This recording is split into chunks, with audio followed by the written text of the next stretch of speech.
Hi everybody, welcome to the Travel Coach, moving body, mind and spirit. Today, my guest is an incredible woman that she has an incredible sense of adventure.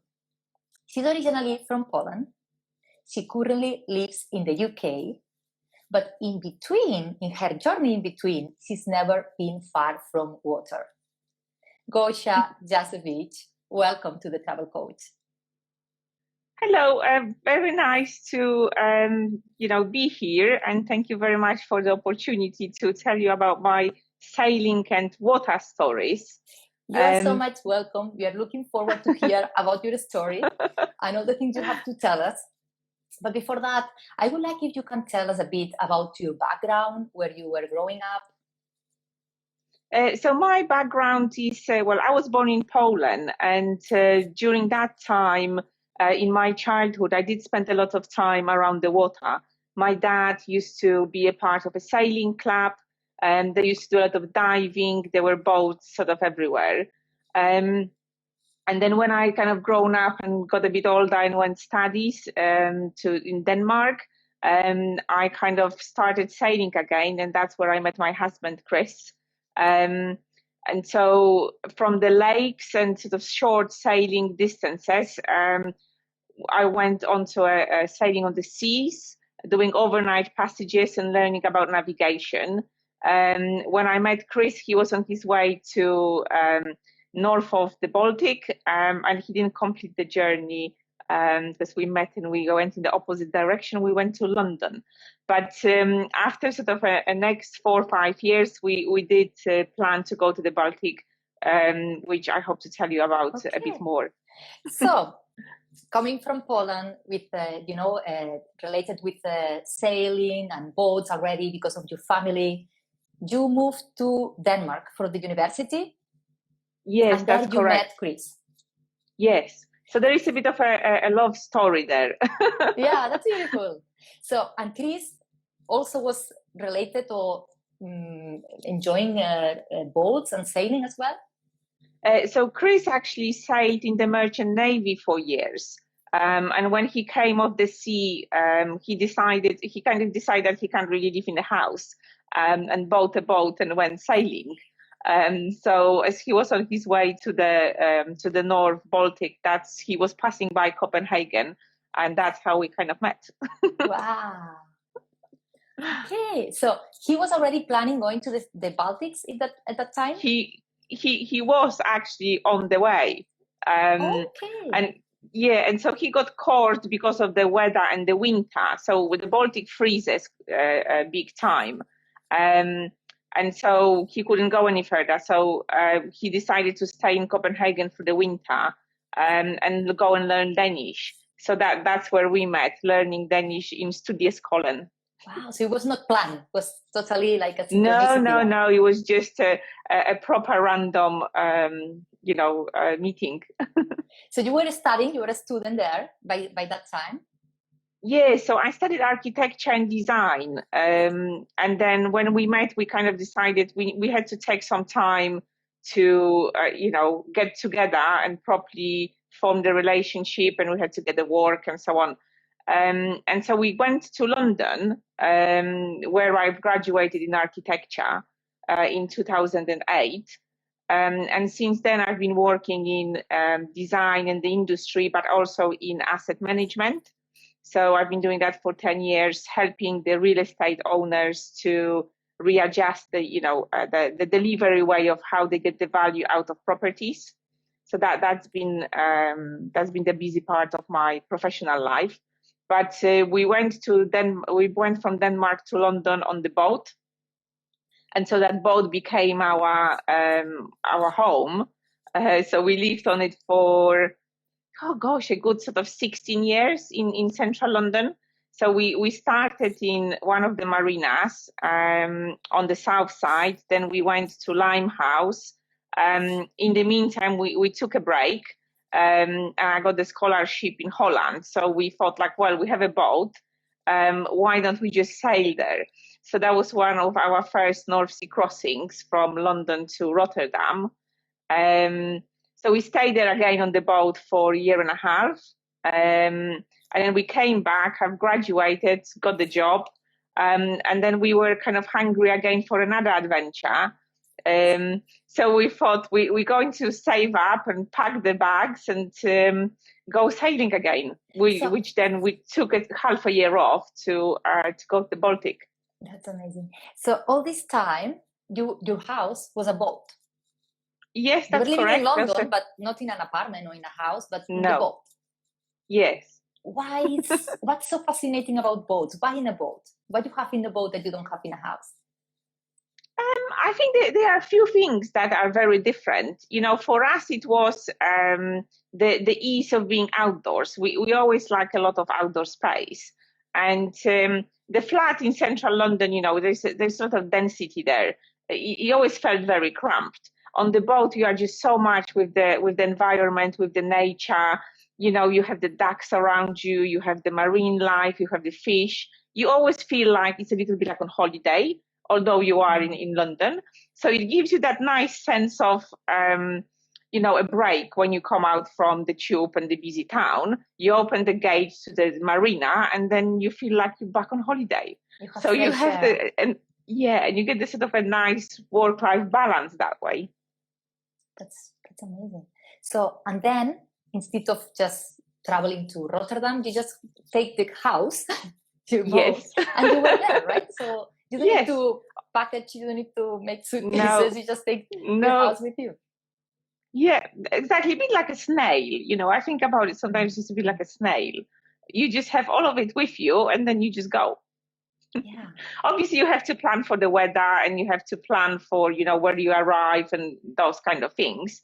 But no, you don't have to plan for any major house move. Yeah, that's an advantage. Advantage. Well, much easier. Much easier. So, and this is when the idea of the Baltic. So I suppose Chris suggested you if you wanted to join him, or what was the story? No. Well, I think it was more like I felt quite guilty that he never went on that trip, and so I felt like it's actually quite easy sailing in the Baltic. The North Sea and the tidal part, like northern France, are quite difficult grounds for sailing, whereas the Baltic is just such a leisurely place. It's like a big lake. So I thought the Baltic would be like, we can take a proper summer off and just go sailing. So we started planning about 2011. Yeah. And then we thought like, well, which way do we go and how do we get there? And, all of the planning we had to do. So we took the decision that we will go as far as we can on the east coast of the Baltic, because our boat, Justine IV, is 12 meters long. And she's an old racing boat. So she's like Admiral's Cup 1 tonner, which kind of means that she's got a lot of sail. She needs like quite a bit of attention, and she's got a very deep keel underwater. So we couldn't get to every single port. So we need to plan our, hops and supplies and the journey. To the right place. Otherwise you go aground and then you're just having an accident. Yes, so that's not what you want on your holiday. No, you could not be a good star. So no. How did you manage then to go? You had like a little small ship to go there, or how did you manage? So we, at that time, we bought a big Dutch barge in Holland. So our plan was to go from London to Holland, swap the clothes and swap the things we needed to do. And we then took the smaller boat, the sailing boat, to the Baltic for about 4.5 months, there and back to Holland. And then we left the yacht in Holland and we took the big Dutch barge back to London. So we did a bit of a sailing, holiday, and the boat swap between the countries. Okay. That's good. So, yes, I'm thinking, right? So when you go so imagine you are there in the Baltics, you have like 6-month plan in front, more or less. How were you feeling? Were you feel afraid? Were you feel excited? What was the feeling before starting? I think it's just the whole excitement of, well, first of all, is the freedom you have to organize your day, whatever you want to do. You don't have any constraints. And you suddenly get into that really nice rhythm of nature and the tides and the flows. You kind of completely get out of that mechanical, transportation mode like we are in the cities, and everything just really starts to flow. So, it's just everything starts to be very easy and natural. The tide is every 6 hours, so you plan everything in 6 hour cycles. There's no point of rushing or doing things any quicker. You follow the natural patterns, and you kind of, just flow with this, and it just makes you feel very comfortable and relaxed, and just happy, and you enjoy the nature a lot at the same time, because you can, you just get out of the boat, you look outside, you are in the, nice, amazing spaces, beautiful views. It's just so amazing for the well-being. You're much and connected. you're just emotional, connection with everything. Yeah, that's beautiful, right? We are very disconnected nowadays with the environment, what's happening around us. I find that being like that a little bit, just always on the phone, very much focused in just one point, not very much kind of looking around and seeing the beauty around us. Sailing completely opposite. yeah, I can get it. So what was the most, if you have, well, I don't know if you were enjoying more the journey or the destination in this trip, what would you say? I think it's the both. I think it's always the both, because when you sail, you plan your hops. So you can, for example, when we sailed from London straight to Holland. But then when we were in the Baltic and we passed the Kiel Canal, we were hopping overnights because we couldn't get to all the ports. So you enjoy the journey because you sail with the tide, you sail with the weather, you plan your whole journey. But then at the same time, you explore the places you want to go and see. So like when we went to Stockholm, or when we went to Helsinki, or the bigger places, but also those like completely unique, amazing places where you would never find them if you were going in a car. So like Paviosta was, just to give you an example, a small kind of harbor where you almost like entered it from the beach. You couldn't see it probably like 10 meters, and we thought we would go aground and it's not going to be good. And then suddenly we've seen this kind of small entrance like 6 meters wide, and there was, you like sailed into a forest.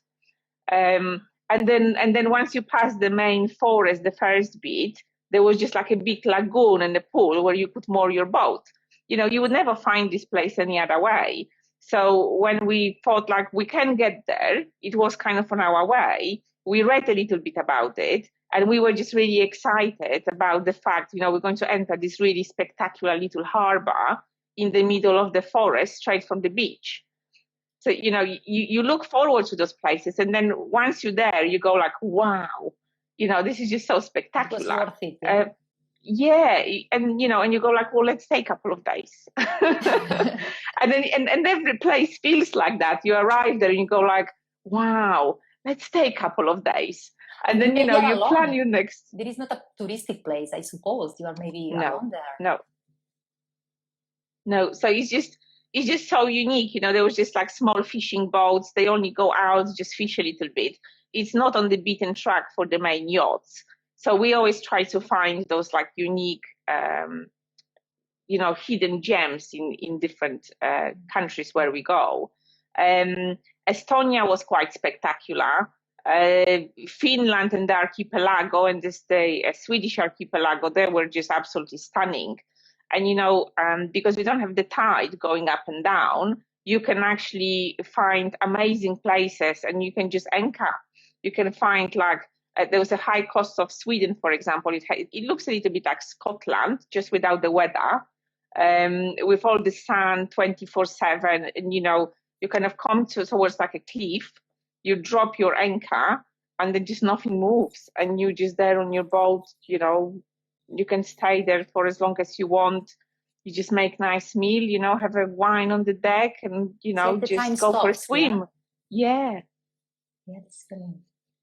Wow. So, and you were saying you have sun 24/7 because you were in summer. Yeah, we were in the summer. So at those sort of longitudes and latitudes, that's where you get 24/7. I think if you pass 63 degrees north, you don't have the night during the summer. It kind of starts around April, and then it kind of goes down again about September. You start to have much longer nights. But yeah, we did a crossing from Finland to Sweden. We had to go across because it was just too shallow for us to go further. And so, you know, we kind of set off about lunchtime. So with a nice lunch, you know, with a relaxing morning.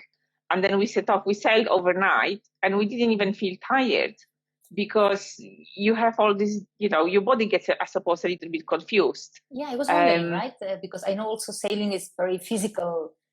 It's very physical. You need a lot of energy. Yeah, they were telling me. Yeah, no, you do. And so, you know, you have to look after the food and what you eat and plan your diet that you eat enough to, you know, it's almost like having in a gym all day. And you get some breaks when you go cooking, or you get like a little nap on the deck. But yeah, it's absolutely gorgeous. So when we went overnight, and we arrived in this amazing place called Malmön. The wind kind of died down. We just came to the coast. We just motored the last bit, and we stopped alongside this amazing pontoon in like a lagoon. And we went like, wow, should we go to sleep? And we were like, no, let's go for a walk. Yeah, because it's so amazing. It's just a day, like, it's just so amazing. And I think at some point we kind of went like, actually, I don't think I can kind of concentrate anymore. You know, you start to feel, you get to know yourself very well, you know, when you sail, when you start to be kind of worn out, and you kind of understand yourself much better as well.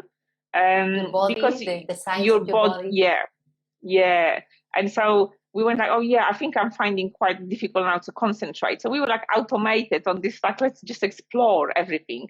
Yeah, because I'm sure there are maybe some places that you are not sure if anybody's been there before, because it's just so virgin, yeah? So it's like, imagine, no? It feels like that. Some places do feel like that. But no, I don't think they. Yeah, I don't sure think they are.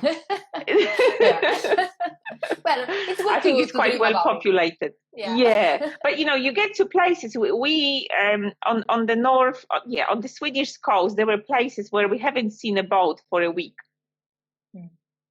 So it was just us on the boat, and you know, it's just that amazing freedom of operating under your own propulsion. You know, your own planning, your own boat.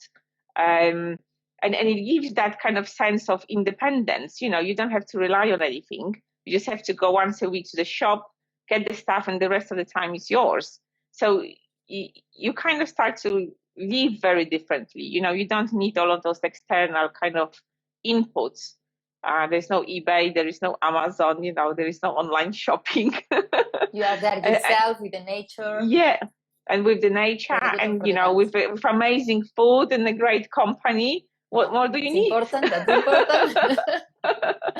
So, what would you think, Gosha, it was the biggest challenge during this trip?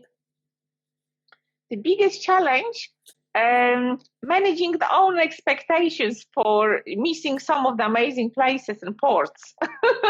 Because like, I'm terrible that way. I'm like, yeah, that's going to be amazing. That's going to be so beautiful. And, you know, sometimes you have to make passage because you have to keep moving. So, yeah, that was probably the most difficult thing for me, was to kind of say, well, we see them when we come back next time, which is like, you know, you might never see it. Because you were in a go all the time. Yeah, because you just have to go, because really so the whole trip is about 5,000 miles, sea miles. So you have to do 300-400 miles, you know, week, or a 2 weeks period and then a week break, or, you know, you have to manage, you have to keep moving. So you can't see everything. So that was quite challenging. Weather was amazing. Once we got to the Baltic, it was just absolutely spectacular. Once you get the Scandinavian high, you just have this sun nonstop, and you get this sensational sea breeze. It starts around 8:30, so you get up at 7, have your lovely breakfast, coffee on the deck, get the sails up, off you go, lunch on the deck, and then the breeze goes down about 5, 6 o'clock. No wind, you can anchor, and it's just like that all the time for like 2-3 months.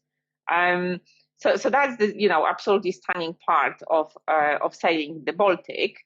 I guess the challenges we've had at the beginning a little bit, because we set off Easter time, and in the UK it was still really cold. So the marina was about to freeze. We've seen, we were like going next day, and they kicked us out from the mooring and said, you need to go to the lock gate, because if it freezes, you won't be able to get out. Wow. So from the like extreme summer and the beautiful weather, we started with a very cold, freezing journey. And so we did kind of manage the weather a little bit. You have to always manage the weather. I mean, you're sailing, you're outdoors, you need to, decide where you're going for safety as well, You don't want to get caught in a bad weather. So when we came out of Limehouse, we thought like, we're going to go straight across, and, it would be great. And then by the time we got to Gravesend, which is maybe like 20-30 miles from central London, we were so cold. We were like, I don't think we really got used to this yet.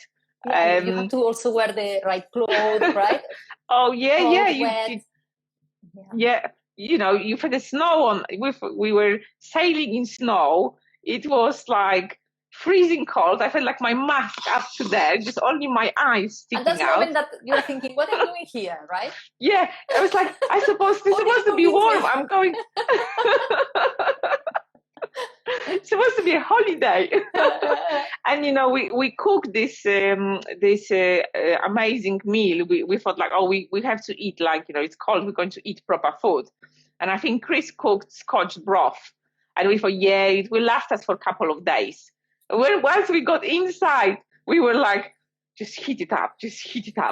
And then we both stood on the above this frying pan, and with this food heated, and we're just like, it's good, isn't it? Yeah.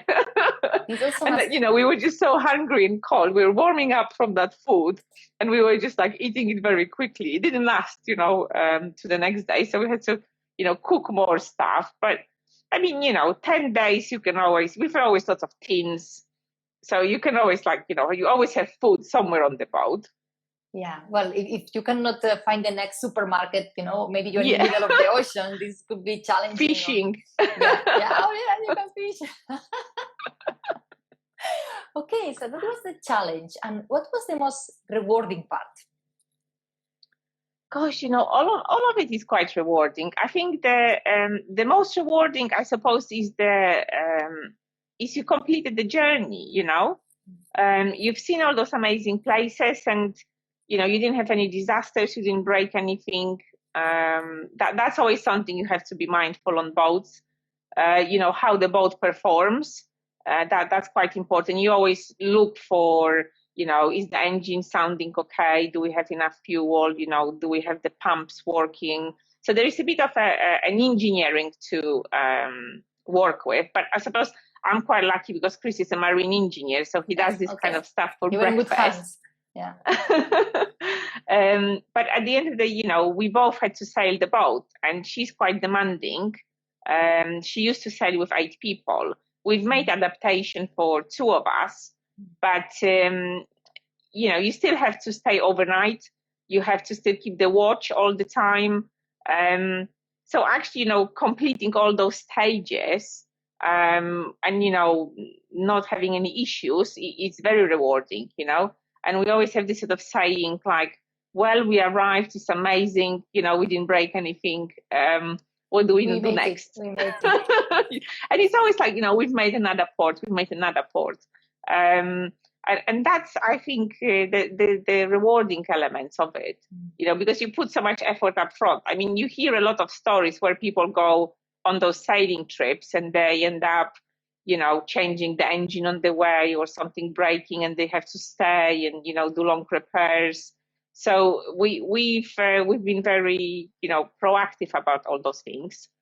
So we looked at you look after your boat. It's it's your roof over your head. It's your safety and security. And there is nothing else there, that's your little shell. So, and keeping just, I always found it really rewarding where when you kind of just, you get to this feeling where you don't need anything anymore, you're just there, you have your food, you're in nature, you're in great company.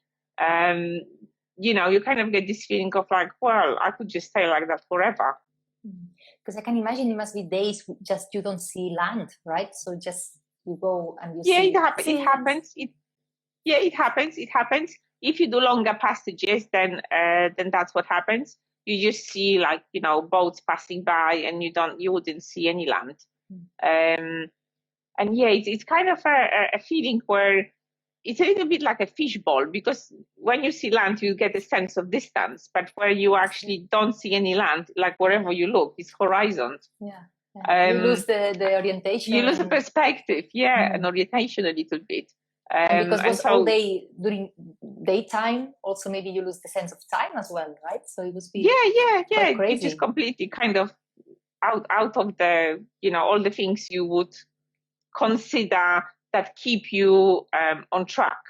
But at the end of the day, you have your GPS, you have your compass, so you look at kind of different things, and you always look at the navigation equipment, the direction of travel, where you're going, because you have to navigate, you have to make the way.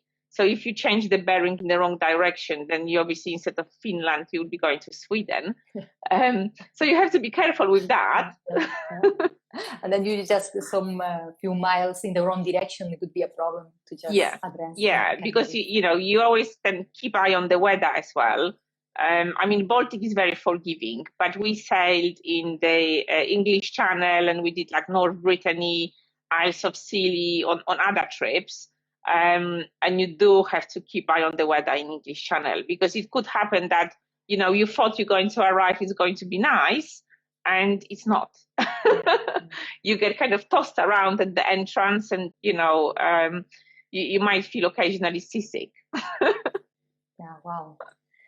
So what would you recommend to somebody who wants to have experience like sailing, but maybe, they have never done it, or what's the best way to start for beginners, I think there are a few things that people can do. I would probably not recommend going straight on the sailing course and doing like, skipper or yacht master or anything, because you really need to see if it's for you. I know sometimes people say, oh, this is amazing. Then they go on a boat and they didn't know they get seasick. So until you tried it, you wouldn't know. And so the easiest way, I think, to go and get started is to maybe join like a yacht club, if there's a local one. And that way, so we are in Rochester on the River Medway in Kent.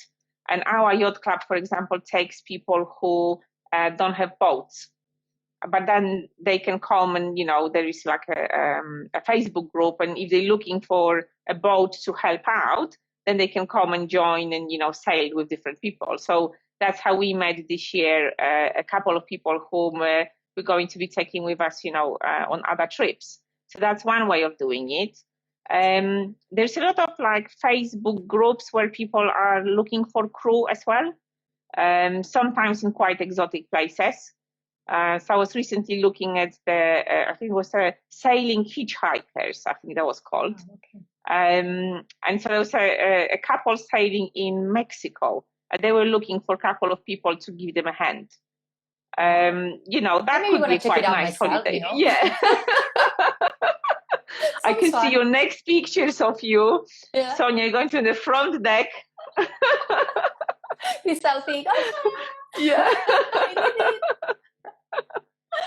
Wow, that's a good tip. That's a good tip. So that's the easy thing to do it. It's not expensive either. So if you join a boat like for a week or 2 weeks of cruising, they normally would expect to contribute towards food and maybe a little bit of like maintenance. But if it's not a long trip, then normally it's just a food and you have to get there yourself. So you almost get like accommodation for free. Okay. Yeah. Not bad. So that's a kind of easy way of doing it. Yeah. There are charters that you can join as well, but they more sort of you sort of join people who wants to do similar thing. So it's not maybe such a personal experience. It's a little bit like going on the ferry. You know what I mean? Lots of people trying to go and do similar thing. Yeah. But it's like a proper personal experience with nature and everything. That's definitely sailing hitchhikers or small yacht clubs. Good. Taking note. Cool. Okay, Gosha, as you know, I love collecting hidden gems from all around the world. So if you got to suggest some place from your town or your region to visit that is a must to go, which this could be? There are quite few. Kent is quite spectacular for landscapes and beautiful places. Whitstable is really nice. There's the whole Kent walk on the coast, and you can just spend like a long weekend just walking from one place to another. So that's quite beautiful views and so on. Rochester High Street is actually really nice. More sort of buildings and hidden gems, because Rochester is the town of Charles Dickens.